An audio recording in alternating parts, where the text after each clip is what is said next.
Good morning, everyone. This is Christine, aka Dr. Simple Budgets. I'm a zero-based cash stuffing budgeter from Southern California, and from time to time I love to upload videos on the psychology behind savings as well as AI for budgeting, and this is one of those videos. So if you are interested in this type of content, please like and subscribe to my videos. So we are in my office. I have 3 screens in front of me. This is screen number 2 and that's screen number 3.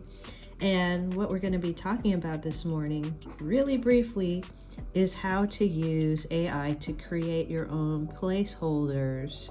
I love DIY. I started my whole budgeting journey a year ago, DIYing everything that I could.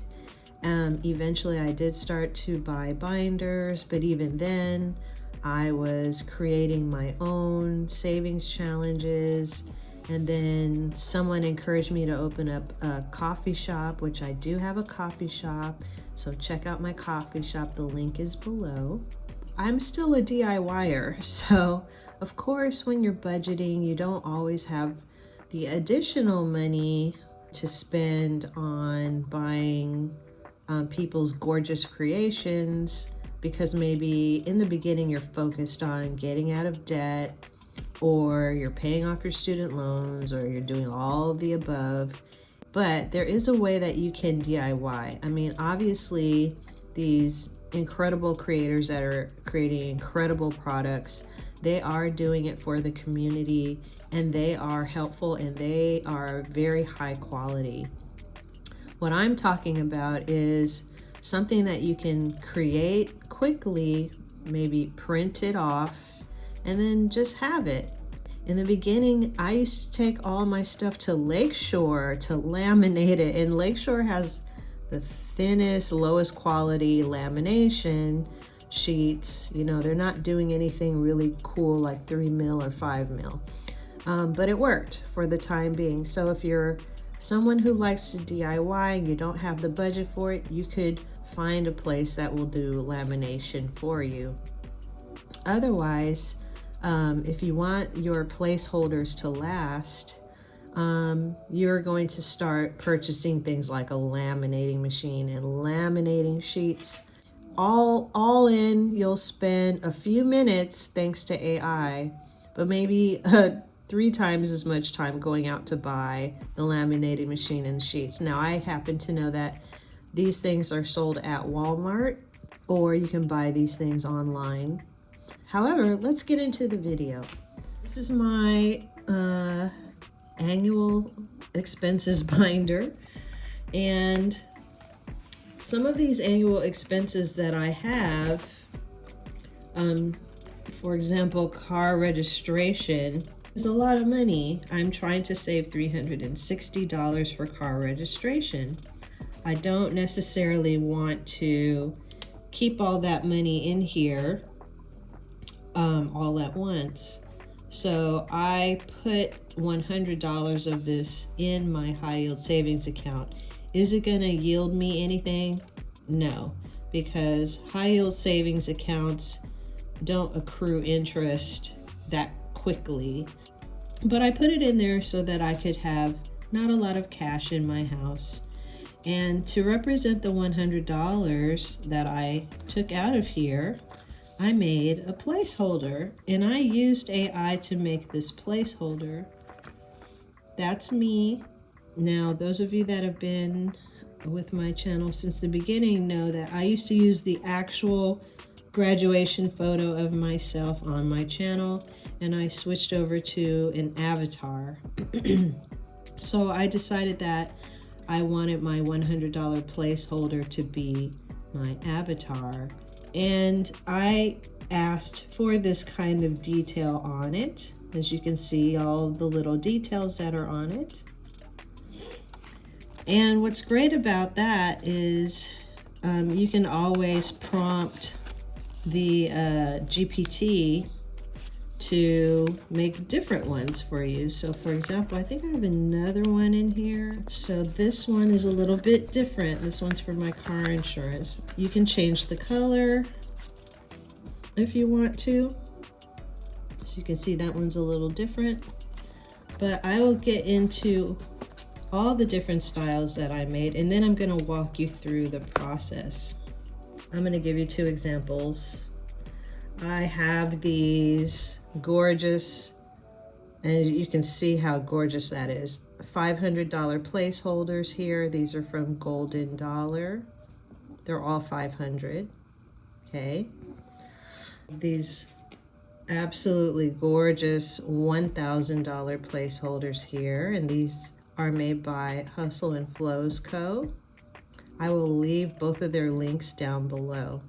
But I wanted to make some $100 placeholders without buying them. And so I made all of these, and if you notice, they're all different colors, different styles. Changed my hair color when I dyed my hair. This one has sunflowers on it. This one's more like a regular Federal Reserve note because of the coloring on it. And then I changed it to these colors so that I could have really colorful $100 bill placeholders. We have a pink version.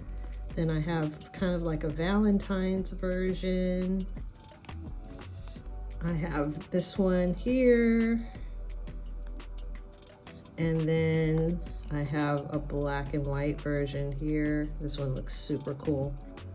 So as you can see, you can prompt ChatGPT or Google Gemini or Copilot or whatever you are using to create these notes.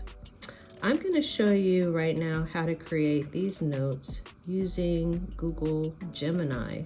The reason why I choose Google Gemini is because I think it does a really good job at creating images for you. Let's get into that right now.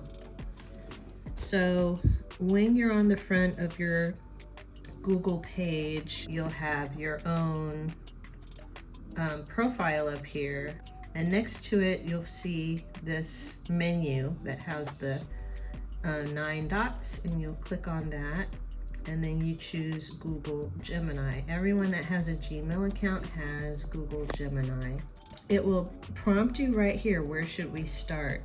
You don't want to choose any of these down here per se.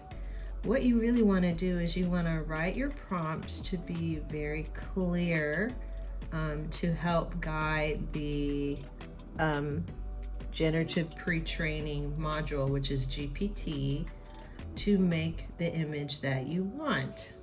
I have all my old conversations over here. These are all my old conversations. And if you ever want to delete them, I think I did a deletion video, I'm not sure, but see the 3 dots here? So if ever you want to just like delete something, like this one right here, you just click the 3 dots and then delete, and then it'll say, are you sure you want to delete it? And you can say yes. So your conversations don't have to stay here. This is one conversation that I had with it, so I'll share it with you. So I wrote, create a set of cartoon style placeholder $50 currency bill. Replace the central portrait of Ulysses S. Grant with a cute calico cat wearing a blue robe and holding a coffee mug. You can see the level of detail in the prompt that I gave Google Gemini. I told it that I wanted it to be cartoon style. It needed to look like a currency bill. It needed to look like a $50 currency bill. And because Ulysses S. Grant is on that bill dead smack in the middle, I wanted it to replace the central portrait of Ulysses S. Grant with a cute calico cat wearing a blue robe and holding a coffee mug. Then I hit enter, and this is what it came out with. Okay, and that's why this is so cute that they come out with these. Now, it did exactly everything that I told it to do, except that Google Gemini didn't give me the right proportion. Okay, so this is more like a tiny If any of you do tinies or you watch my Tiny Tuesdays, you know how big those are. This is those kind of proportions, but everything else about it is really quite perfect. Federal Reserve meow, 50 catnip dollars. It's got, you know, little logos on the side that it came up with. I like it, but I don't like the size. So this time I say, create a set of cartoon style placeholder $100 currency bill. Replace the central portrait of Benjamin Franklin with a cute calico cat wearing a blue robe holding a coffee mug. Now you see here, I got more specific and more accurate because Benjamin Franklin is on the $100 currency bill. And now all of a sudden it understands we're talking about $100 bill here. And it changes it to 100, which was not a guess because I gave it all of the right information. We did a $500 bill. I love these. Now, if they were the right size, you would be happy with this, right? Or maybe you're happy with this just the way it is, and you're like, I don't need my placeholders to be a certain size. But, you know, you probably do. Okay? I wrote, use the last three placeholders of $50, $100, and $500. Create a set of cartoon style placeholders 6 inches by 3.5 inches, and look what it did. Boom. It gave me all three right on top of one another. This would be good enough. All you would have to do is use your snipping tool to come in here, you know, cut out the 10, cut out the 100, cut out the 500, but that's not enough. I want a $50 placeholder too. So I said, use the same style and size of image to create a $50 placeholder, and it did that for me. So now I have the right size, and I have different denominations, and I can snip these, cut them out. And you're thinking, well, where would you put them, Christine? You would cut and paste them onto a Word document where you can resize them if you want to. How about in pink, I said. And all of a sudden it creates this gorgeous pink colored $50 placeholder for me. Still in the blue robe holding the coffee mug. Great. Use the same style of image to create a pink $100 placeholder. So you see, the way that you prompt your Gemini is going to really determine the output. But there's something wrong with this one. This one has a $50 in the corner, and don't be surprised if that happens. It happens sometimes. Then I asked for a $500 one. Don't be surprised if these things happen. You can always fix it later. What I ended up doing to fix it was I used the snip to snip this portion of the $100 bill up here in the corner. I just literally cut this out, and then I pasted it down here, and then it was fixed. But I just wanted to show you this video really quickly, just a quick 20-minute video to show you. Don't be afraid to use your AI that comes free with your Gmail account to create cute and colorful placeholders. And then at this point, all you would do is print them out and then laminate them if you want them to last forever. So that's it, everybody. I hope this was a really helpful AI video for you. You can always replay this back, slow it down, use my same prompts if you want to. Maybe you don't want it to be a cat with a blue robe. Maybe you want it to be something else. But in any case, that's really a quick way to use AI to generate some really cute and colorful placeholders. I hope you enjoyed my video. Please remember to like and subscribe, and I'll see you next time. Bye.